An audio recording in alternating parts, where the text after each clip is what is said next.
I'm Jennifer, and you're listening to the Jennifer Kayla Ruskin podcast. I'm passionate about helping you create the relationship and sex life of your dreams. Welcome to conversations about open relationships, online dating, and conscious uncoupling. Hey, you guys, welcome back to the podcast. I have our favorite guest, Jo Leavitt, back on. You have probably already listened to her, and if you haven't, she is the #1 listened to podcast on the Jennifer Kayla Ruskin podcast show, titled Swinging 101. And today we have a really juicy title and topic that Jo has come up with for us. I'm really excited. It's called Get Out of Your Head and Into Their Bed. Today we're going to be talking about not just like what is swinging, but how do you fucking get a date? Like, there's so much that goes on in your head about this topic. Like, am I attracted enough? Like, do people really want me? That's what I hear a lot from the men. And then the women, like, about their bodies and like body awareness and, oh my God, now I'm going to get naked and have sex with people. And there's the whole thing. So Jo's going to lead us through today how to get out of our heads and into their beds. Jo, I'm going to let you kick this off. Why don't you tell anybody that doesn't already know who you are a little bit about you, and just jump right into our subject. All right. Awesome. Okay. Well, like the beautiful Jen said, I'm Jo Leavitt. I'm confidence coach for swingers and other sexy freaks. I'm a lifestyle coach, and swingers are my people. The lifestyle is it's my world. It's where I feel most comfortable. It's where I feel most myself and most authentic. And so that's the target. That's my audience that I wanted to coach to. So that's kind of me. I love coaching for confidence because, like I tell people, I want you to embrace your badassery. Like, you are fucking amazing, and you have all of these unique gifts and talents, and all of your quirkiness and your weirdness is all part of this amazing package that you are. And most people don't even realize that about themselves, and they have all of these insecurities, and it really holds them back from what they really want. So as a confidence coach, it's really my goal to help you recognize all of that amazingness about you and really get out of your head and stop overthinking and stop worrying yourself about all of your flaws and feeling like you're not enough, and just owning that shit so you can put yourself out there and so that you can get everything that the lifestyle has to offer. Oh, so I love when you're like, all you sexy freaks, and my inner freak is like, yeah. So I have a question. Because you talk about being a confidence coach, and I watch you in our swinger group on Facebook. You're very confident. Are people just born with confidence? Like, is it innate? If you don't have it, you're never going to get it. Is it something that can be taught? What do you think? So I think some people, there's a little bit of it that's personality. I think it's a little bit, people are born with a little bit more outgoing personality and a little more introverted personality. But as far as like the confidence, it 100% can be learned. You can, a lot of it is acceptance in yourself. And that is a skill that can be learned. And confidence really is an action before it's a feeling. And that's one of the things that I tell people all of the time is they say, well, I can't do that. I don't feel confident. And I'm like, well, fuck, I don't want to get up out of bed in the morning and go to work, but I do. Yeah. You don't have to feel a certain way to act a certain way. But the more you continue to act that way, and the more you get a positive response from it, from other people, and also from yourself, those feelings will come as well. So absolutely can be learned, can be taught, can be cultivated. And the other reason that I really love to focus on confidence is, everybody wants to be attractive. Everybody wants people to want them. That's a normal thing. That's normal in everyday vanilla world, but especially in the swinger world. And you may not be able to change a lot about your appearance, but you can so change your attitude. You can so change your confidence. You can change the way you show up. And that's what people respond to. Yeah, totally agree. It's that fake it till you make it mentality. Like, what I love about this lifestyle / open world is like, there's a lot of role play. There's a lot of like pretending to be a certain way, or we have a lot of like themed parties, right? Right. Where of course Valentine's Day is coming up. So I've got one where it's like an unvalentine / 50 shades, like we gonna get our badass BDSM shit on, right? And there's something when you like put the outfit on that it seems like you borrow confidence, or you like borrow a different personality that's yours, or you just give yourself permission to show up differently.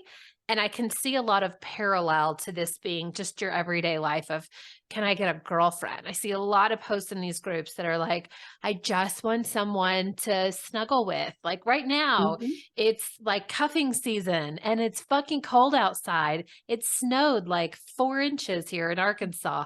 Yep. And there's a lot of people in the group that's like, who wants to come snuggle with me? And like, nobody answers, right? So, Mm-hmm. yes, I can see some parallel between faking it before you make it for real and Mm-hmm. learning that for your real life. Right.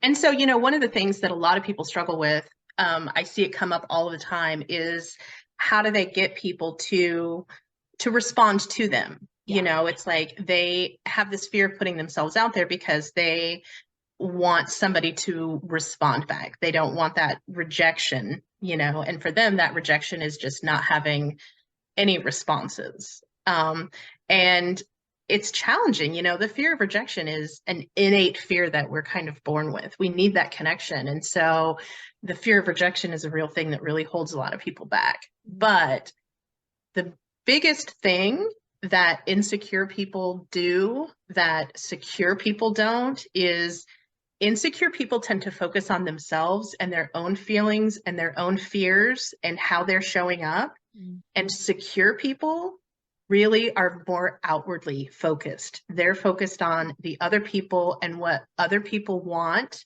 And they're paying attention to those signs from other people so they can give back to that. Hmm.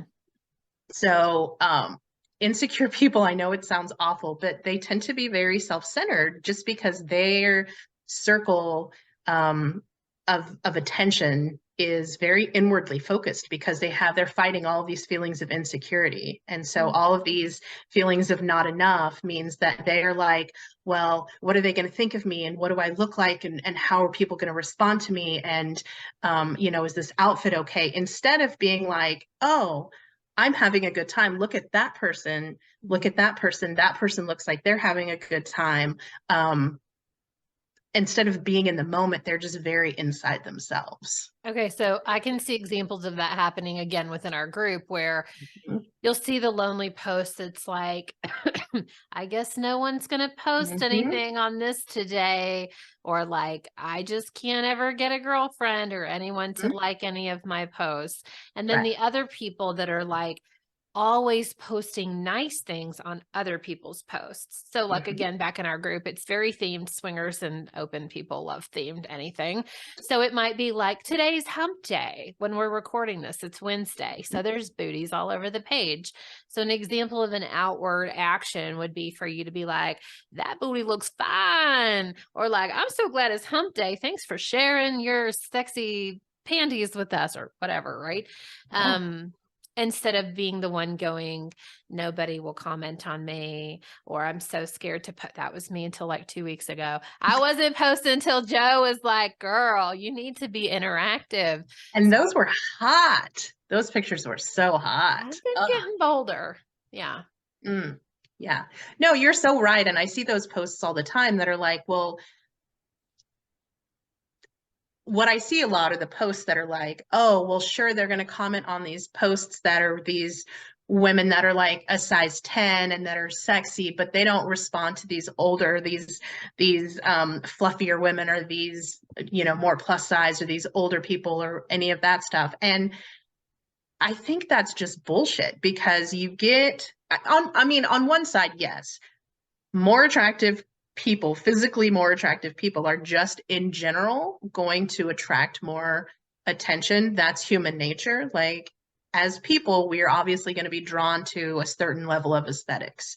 But that doesn't mean that if you aren't a 10, quote unquote, that you're not going to get responded to because it's more of an attitude than it is anything else. People respond more to positivity and to confidence than they do even to a size 10 or even to a 10, right? So the people that do really well in those kinds of groups are the people that have cultivated that community. They've posted on other people's things and they comment regularly and they're positive about it and they've created that community. You're going to get out of it what you put into it.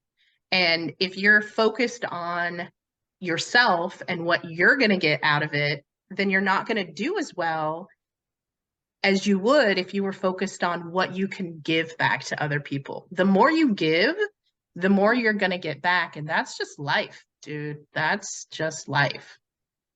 I love that. I love that within the first couple minutes, we have already learned we got to show up and participate on other people's posts if we want to get into their bed. Hey there. Did you know that I do online coaching? Yes, I do online coaching in the sex and relationship space. Some of the topics that are near and dear to my heart are open relationships. So that includes polyamory, swinging, or what we call the lifestyle. I also love conversations around online dating. We're talking Bumble, Tinder, Field, and more. And then the last thing that is really passionate and close to my heart is conscious uncoupling. That means we get to break up with people with love and respect, with dignity and hope. We get to create a life for our children that gets to be a little bit different. We can do things better than we have in the past.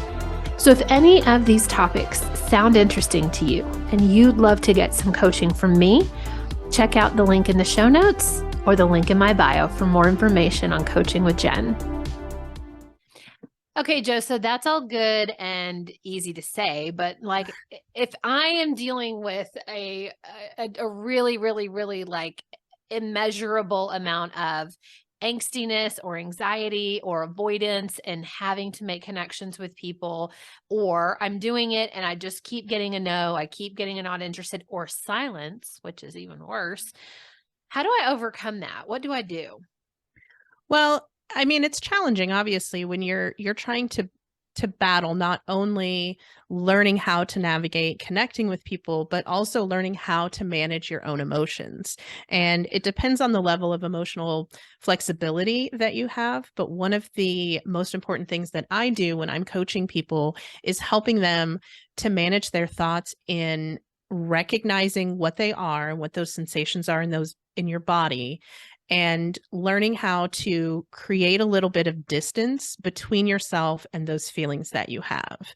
Because when you're feeling very overwhelmed with your feelings, when you're feeling a lot of anxiety and when you're feeling a lot of fear, you're sort of what I call like in the weeds. It's very difficult for you to separate yourself from those feelings and be able to take any action towards what you want, because you're just very overwhelmed. You're very consumed by those feelings. So one of the things that I coach my clients with is learning how to, first of all, recognize the sensations that come in with your body, because normally those thoughts come so quickly to you that you don't recognize them. So your thoughts are going to affect your feelings, and then your feelings are going to affect your actions. But really, those thoughts come so quickly that you don't really recognize them most of the time until you've learned to do that. Really, the first thing that you notice a lot of times is the sensations that happen in your body.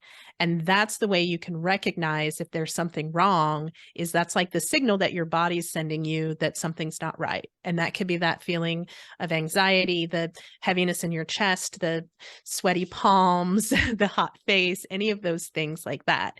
So the first step is really recognizing those responses in your body, and then learning what the thoughts are associated with those.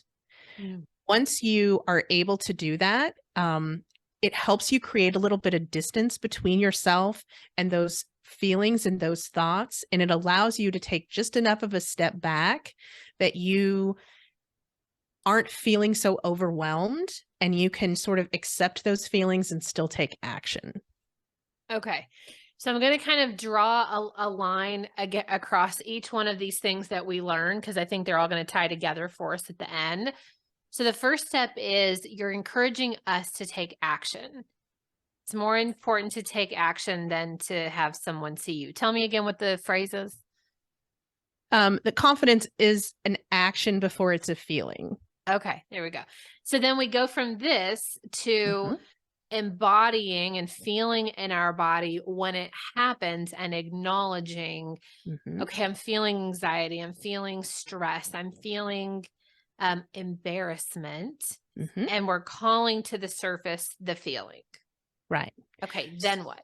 So it helps to recognize once you have called to those feelings to the surface, it helps you recognize that it's okay for you to feel those things. They're just natural human emotions, and that it's okay for you to take action even though you're feeling those things.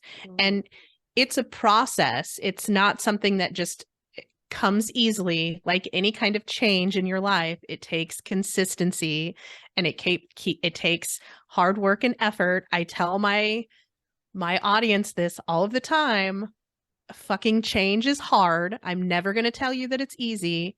It's so fucking worth it, but it's hard, and you have to be willing to put in the hard work and the effort, and you have to be consistent with that. So once you've been able to recognize those emotions and those thoughts that are associated with those, then you're going to learn how to accept those feelings. Your fear is never, ever going to go away. It's a needed emotion that you have. It's never going to go away. So you're not trying to stop it. You're trying to learn to accept it and then take action anyway. Okay. Now, I think it's important to talk about what take action means, right? Because this is all about getting out of your head and into their bed. So from what I'm hearing, I'm making these steps now on paper. Number 1, make the first move. Number 2, it's okay to feel the feelings of anxiety or embarrassment. Number 3, accept those feelings and fucking take action. What's the action? If we want people to get into our bed, what does that look like? Right. So, I mean, that depends on your situation, of course. So that action, if you're at an event, that action could be actually going up and having a conversation with somebody. Okay. And there's a whole scheme of, I don't want to say scheme, that's the wrong word. Scheme is the wrong word. There's a whole process. Thank you. That's better. That I help my clients with, that helps them recognize sort of who their target audience is at an event, really. So it's our human nature to walk into a party and scan it and be like, oh, that chick's hot or that dude's hot. That's my target, right? That's who I want to go get with. I recommend that people kind of think about things a little bit differently. So when you walk into an event, I recommend that you're sort of scanning it and you're looking around and you're seeing not only who you're interested in, but also who is interested in you, who's looking at you, who's paying attention to you, who's making eye contact with you, because where those two circles interconnect, where they meet, that's your target audience. The people that you're interested in who are also interested in you. Okay, this sounds very similar to inner versus outer focus. So if we're inwardly focused, we're going, he's hot, she's hot, they're hot. Sure. If we're outwardly focused, we're thinking, he's hot, she's hot, they're hot. Oh, and they're looking at me. Right? Right. Okay, so what happens if you walk into the room and nobody notices? Maybe it's busy, maybe you're late, I don't know. And you're still at she's hot, he's hot, they're hot, they don't notice me. Then what? Like, I feel like there's some sort of approaching thing that needs to happen. I don't know. So here's a little tip, and I know it's going to sound silly, but you need to put yourself out there. And that doesn't even necessarily mean going up and talking to somebody. That means strutting your stuff across the room. And as you go across the room, and I don't mean skirt around the side, I don't mean like hug the wall, Put yourself out there, walk right across the middle of the room, make eye contact with people as you go, maybe say hi as you go. You can pretend in your head that you are on your way to your friend across the room. That works really well. And just as you're going, you're making eye contact with people, you're connecting with people. That's bringing people's attention to you. And at that point, you can start to recognize who may be responding well to you. If you stand against the wall, people aren't going to notice you. No. You have to be able to willing to put yourself out there a little bit more. But even walking across the room is a great tool. Okay, I have a little story. This is Okay. so sexy. Like, I love this whole idea because, okay, so Scott and I went to this event in Denver. If you've ever watched Sex, Love, and Goop on Netflix, Jaya and Ian are in, I think, the very first episode, and they lead a whole embodiment practice with different sensual tools. Anyway, Ian hosted an event while we were in Denver, and it was called the Erotic Blueprint Ball. And you got to decide which blueprint to show up as. So there's kinky, sensual, sexual, and shapeshifter. What am I missing? Anyway, there's a plethora of them. So you get to figure out who you're going to embody. And then you dress that way. You embody that energy and you go to the ball. And when you went to the ball, you didn't get to like dance with anyone. You had to dance with yourself, but you could be super erotic in your energy and then you're connecting with people, but there was no touching and groping and whatever humping goes on the dance floor. And it was really interesting as we started. He had everyone kind of walk in like in a row, and then he had some people on the inner, and then he had us kind of mingle. So people are coming at you and you're coming at them and you're making eye contact, and they're in their erotic energy and you're in your erotic energy. And it was something very primal that happened. Like something very primal about eye locking in your energy. So I can imagine embodying the same kind of a concept as you're walking into a club and no one notices you because they're doing their own thing in the club, right? And you're like crawling on the dance floor, but you're like making eye contact and you're in your blueprint energy of like, tonight I'm fucking kinky, or like, tonight I'm really sensual, or tonight I'm really sexual and I'm ready to go play. That is fucking hot. Yeah, I love that. That sounds amazing. I so want to go check that out. That would be so much fun. And we could create our own. Like you can create your own erotic ball at the party. Yes. Where you just embody it and then walk around and kind of like lock eyes with people. Like, I'm interested. Yeah. So one of the other things that I definitely tell my clients too, is to recognize when their thoughts are going, well, what if? Oh, what if they're not going to like me? What if I'm not sexy enough? What if nobody wants to connect with me? And I'm like, just take that whole what if and throw it out the door. Like tonight at this party, you are not allowed to think what if. So when it happens, when you recognize that it comes up, recognize, okay, I'm thinking what if, take a deep breath, and then recenter yourself into the moment and pay attention to all of your senses. Okay, what am I smelling? What am I sensing? What am I feeling? What am I hearing? It helps you reconnect into the moment and get out of that anxiety feeling that you have, because that's one of those things that like people that have anxiety, their brains just run away with what if this, what if this, what if this. They're really focused on all of the possibilities of the future. And it's really hard when you do that to be able to enjoy the moment. You're not in the moment. You're not connected. You're not engaged in the moment when you're worried about what's happening 3 steps or 10 steps or 15 steps ahead. I love this. Yeah. I mean, obviously the goal is to get them in your bed, their bed, someone's bed, the floor, whatever, right? Okay, so we're prowling, we're looking, we're eye contacting, we're getting a connection, but we're not what ifing they don't like me. Right. And we're feeling confident. Again, I keep feeling like there's a time for approach. Is this the time? Yeah. So when you've when you've had that connection, eye contact is a big thing. So make Okay. sure when you're paying attention to eye contact, hold that eye contact a little bit longer than what you feel like you should. So don't just immediately draw your eyes away.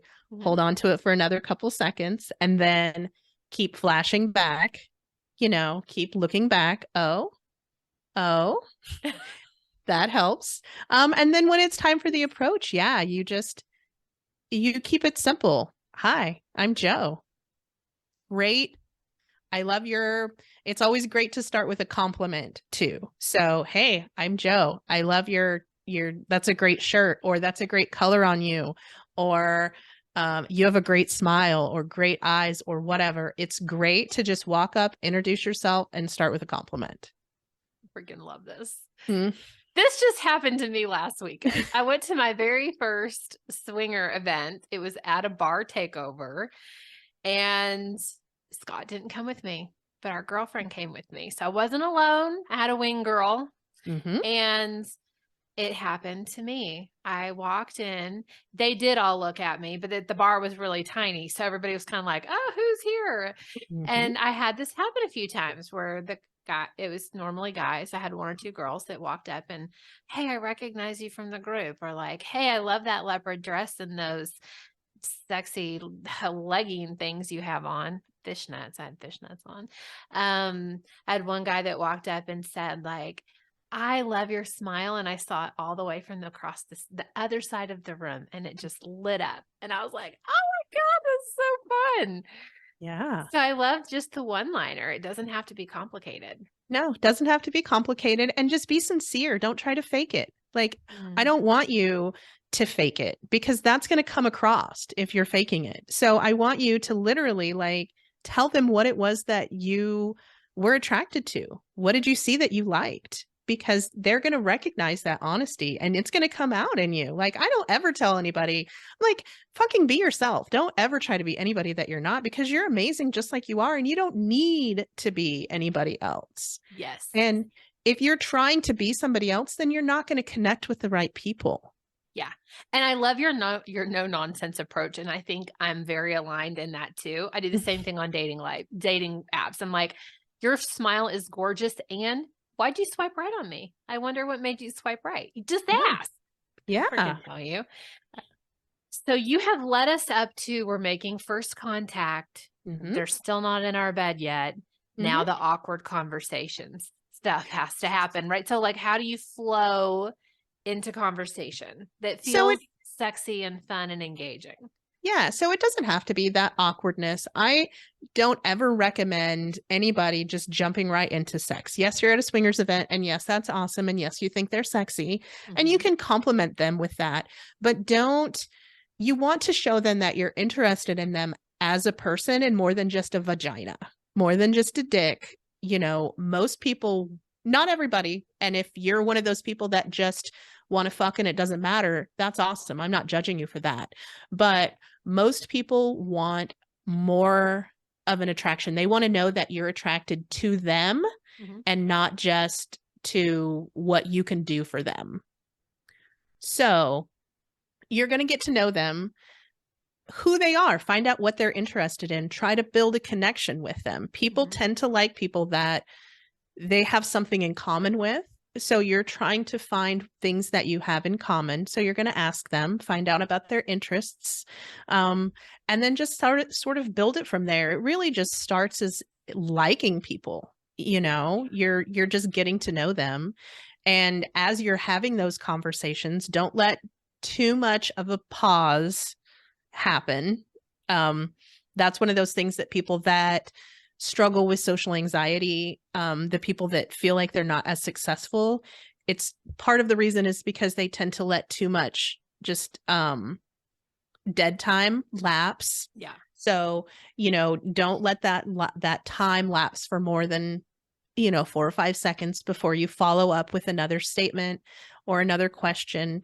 Don't get too sexual too fast, but as you've been talking to them for a few minutes, ask them what their dynamic is, find out what it is that they're looking for, make it about them. And then also that helps you figure out most of the time, those people are also going to ask you about yourself because it should be reciprocal.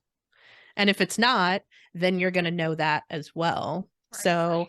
it doesn't have to be that weird, like, okay, do you want to fuck me at the end of the night?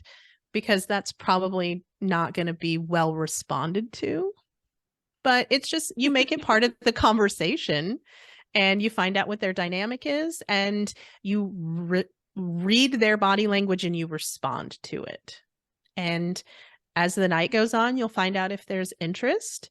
And if there is, you keep pursuing that. You keep building that. It's part of the fun. You know, you maybe take your flirtations up a notch and you maybe break the touch barrier in a non-sleazy, non-sexual way, you know, like brushing someone's arm or their shoulder. Really notice how they respond to that. Because if they recoil from you, then you know that that's not something that they're comfortable with, and then don't follow up with that anymore.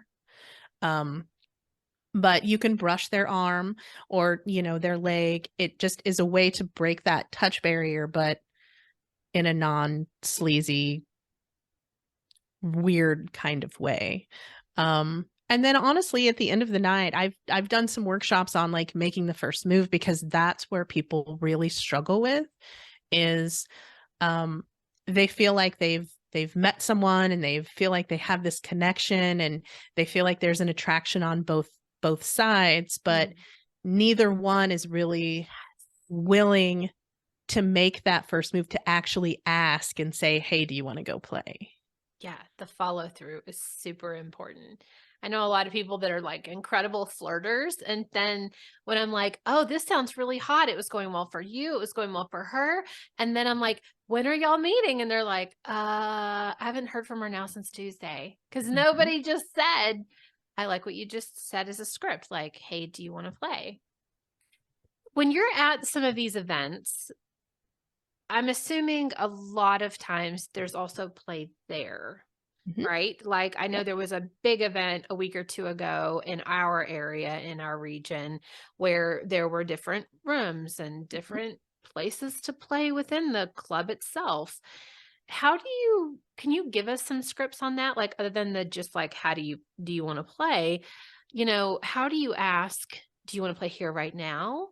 Do you want to go home with me? Do you want to see me again and we'll play later if it's like the no touch guy? Like what do you do? Help us. So that's one of those things that I always recommend to people. Don't put so much pressure on having that conversation at one time. So make that part of the buildup throughout the night. Is as you're getting to know them, you can ask them, okay, you know, what really turns you on? Do you like to play at events? Do you feel more comfortable, you know, in smaller settings? What's your turn-ons? You know, what do you like and what do you not like? And then that's going to help you get an idea about what they're going to be interested in. Because most clubs do have play areas. Most swinger clubs, some of them are like meet and greets, like the bar takeover. Those are obviously not going to have playrooms, but most swinger clubs, most swinger events are going to have playrooms set up for on-premise play. But some people aren't comfortable playing at events. So as you're getting to know them, you can ask them and find out what their comfort level is. And then that's going to help you know whether they're going to want to play there or whether they're going to want to take it back someplace else. But at the end of the night, or when it feels appropriate, don't overthink it. So many people stop because they're very, very afraid of that rejection. They're very afraid of, well, what if they say no? Yeah. And really, you know, I coach on this a lot, but if they're not interested in playing with you, that really has more to do with them than it has to do with you. That has to do with their feelings and their desires and their comfort level and maybe their boundaries and all of that stuff. It doesn't have to do with you. So first of all, don't take that personally. Don't take that as a testament to your attractability or your fuckability or your worth. Just because somebody doesn't want to play with you at this moment, at this place, don't take it personally. And it's going to sting a little. Obviously, that's human nature. But take a step back and put it in perspective that it's not about you, it's about them. And it could be anything. Full disclosure, honesty, burnt my hoo-ha with some shaveless cream. I gave myself a chemical burn. Not my best moment, but when somebody wanted to go play, I was like, no, I can't play. It didn't have anything at all to fucking do with them. It had to do with me and the fact that I'm a dumbass and I burnt my hoo-ha, so I couldn't play, you know. And That's some awful. people may not want to tell you that. They may be embarrassed about Right? that. Or they But went to the event not quite ready. Like I've had a first date with someone with Scott where like I hadn't properly shaved things. Like I hadn't done the upkeep. Like I was right. thinking it was just going to be like a Mhm. snuggle and watch a movie thing. And somehow everybody got naked. And I was like, what Mhm. is happening? So Right. yeah, I agree with you. There's a lot of reasons that, or you're on your period, or Mhm. you're just had sex right before you went in there and you're like, I'm kind of tapped out right now. Right. Or you're new and you're just trying to figure out your own dynamic. You haven't Yeah. figured out your own boundaries. You're just, there's any number of things, any number of reasons why people wouldn't want to play with you that have absolutely nothing to do with you. So, first of all, keep that in mind that it most likely has way more to do with them than it has to do with you. But also, I say, just keep it simple and say, hey, I'm interested, I'm attracted to you. Do you want to go play? Are you interested in going to play? It's nice if you couple that with a compliment. I mean, that's always nice. One of the great pieces of advice that I give people is, you know, you kind of look at them like right in the eye and you say something like, oh my God, your lips are so fucking amazing. Can I kiss you? And then if they say yes, then you kiss them. And it's so much easier to go from we're making out, hey, do you want to go back and play? Yes. Yeah, I love that script. And each one that you've given us is so simple. Like the one that you were like, I'm Joe, love your dress. Like, I'm Joe, love your earrings. I'm Joe, love your jacket or your Mhm. hat or whatever the fuck, right? And then this one, I'm interested and attracted to you. Do you want to go play? It's 2 sentences. It It's takes so simple. one breath to say that, right? Yep. Okay, I want to ask one more question for you, and that's like, if your intention is to play at an event, Mhm. male or female, how do you prepare best? So your actions are definitely going to depend on what your intentions are. So if it's your intention, if you're going to an event and your intention is to play, you're most likely going to be a little bit more assertive. You're going to be a little bit more, I don't want to say aggressive. I'm going to say assertive. You're going to put yourself out there a little bit more, because you're more on the hunt, right? Yeah. Typically, your intentions really do dictate your actions. So you're going to be putting out that thirsty vibe a little bit more, that like I'm here to play vibe, and that's not a bad thing. So if you want to play, if that's your intention, then you have to be willing to put yourself out there a little bit more, and you have to be willing to risk not everybody being receptive to that. You have to know that there's a chance that you're going to get some rejection, and that's okay. It's okay that not everybody is attracted to you, just like you're not attracted to everybody else. That's the thing, is like when people get rejected, they take it so personally and they're like, well, I'm unfuckable. I'm unattractive. I'm not sexy. I'm not all of these things. And really, they're just not, you're just not their cup of tea. And that's fine. It's not a bad thing that not everybody's attracted to you.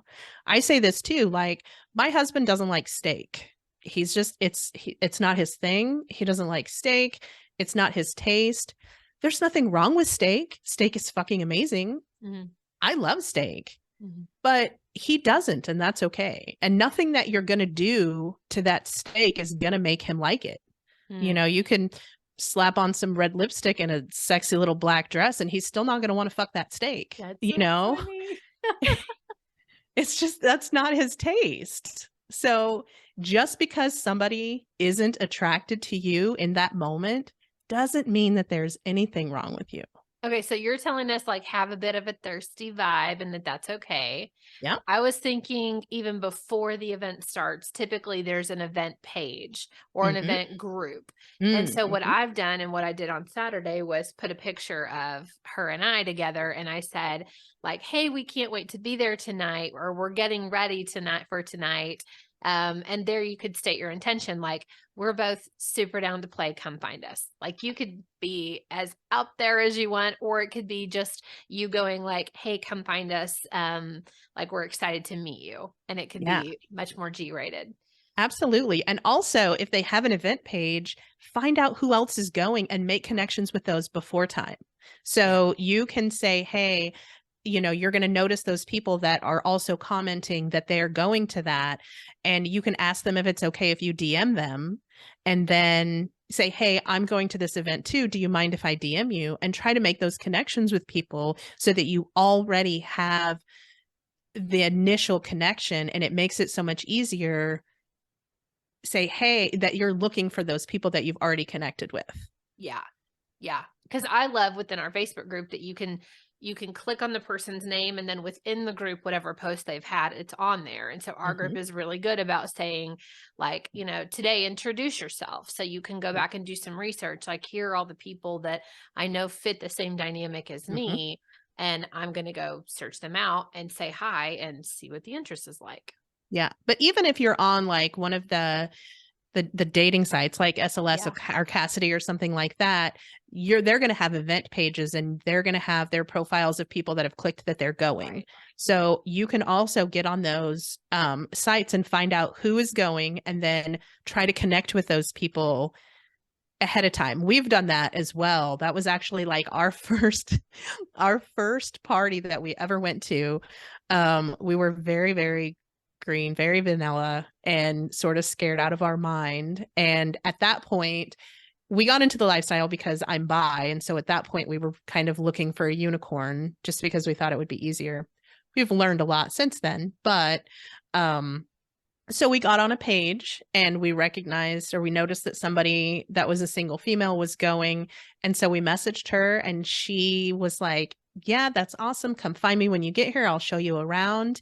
And she did. And it was amazing. And I've never played with her, but we are still friends to this day. That's and awesome. She's amazing. Yeah, and it really helped to have that connection that we had made ahead of time. I bet. Yeah. I bet. So what about some other practical ways to prepare, like make sure that you bring condoms? For sure. Absolutely. So you're going to want to be prepared for that. You want to make sure that you're well groomed. And I'm going to tell you that I want you to do whatever fucking makes you feel sexy. So if that's a whole self-care, lotion, facial, your hair, your makeup, whatever it is. For guys, you want the good smelling cologne, you want the manscaping. I want you to fucking feel amazing walking into that place. Feel good about yourself. So make sure that you've done whatever it is that you need to do to feel good about yourself, and be prepared. So yeah, condoms, lube, a lot of places are going to have those things, but you still need to have, you know, take control of your own situations. Don't be that guy that goes to a swingers event without condoms, because yeah, that's happened to me too. Don't be that guy, but be prepared and feel great, and walk in like you're ready to storm the place. Walk in like you're ready to embrace your badassery. And folks, we just got you into their bed. Thank you. Mic drop, double mic drop. That feels amazing. Yes. Done. Anything else you want to wrap us up with, Jo? I know that you've got a program or two going on. You got a lot going on your end. So let us know, how can people find you and join in, especially if they want more of you? Yeah, awesome. Well, I do have a podcast. It's called the Confident Swinger Podcast. It's available on pretty much every platform out there. Apple Podcasts, Spotify, Stitcher, all of those. It's really focused on, it's obviously for swingers and other people in the lifestyle, but it really has that confidence emphasis. So it's really about like thought management and feeling good about yourself and just showing up the way you want, making that life happen that you want to happen. So really about that. I do have the program that I've just rolled out. It's Get Out of Your Head and Into Their Bed. And it is love it, right?